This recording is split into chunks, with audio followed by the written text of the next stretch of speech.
King's Dominion has a lot of hidden secrets, and today we're going to go over 7 fun facts you may not know about King's Dominion. As King's Dominion celebrates their 40th anniversary, we reminisce about attractions that we miss. And one of them is the Old Dominion line, which was a steam train that opened with the park 40 years ago and closed in the 90s. We don't have anything we can necessarily look at as far as the steam train is involved, but we do have a really cool fact about it, and that is that the tracks where they went through the park still exist. Not the tracks themselves, but the pathway that they created, I guess you could say.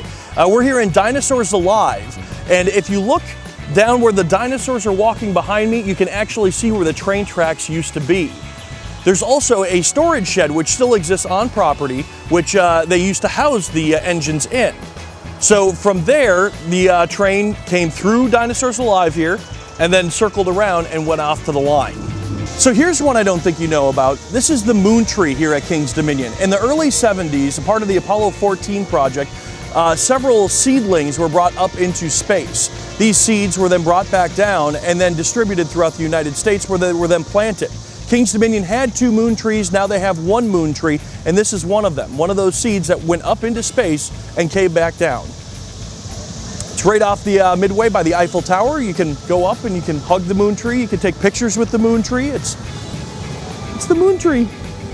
All right, our next interesting fact is about Hypersonic XLC, a roller coaster that was removed in 2007 and was built in 2001 by S&S as a air compression launch coaster.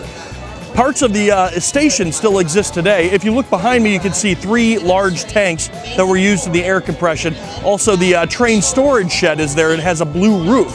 If you're on Windseeker, you get a really good view of the old ride station along with some footers as well that are back there. The Windseeker currently resides on the midway where Hypersonic used to launch.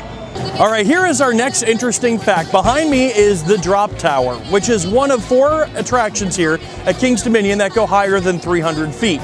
That we have Drop Tower, the Eiffel Tower, Intimidator 305, and Windseeker.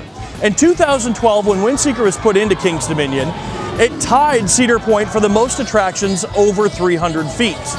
But a couple years after Windseeker was installed here, Cedar Point removed their space spiral from the park, which was one of their 300-foot attractions. That now puts King's Dominion in the lead for the most attractions over 300 feet out of any park in the United States.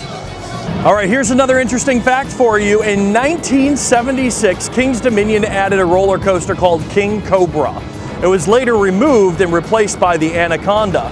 When you are in line for the Anaconda, if you go all the way to the front seat in the ride station, you can actually see the footers for what used to be the King Cobra.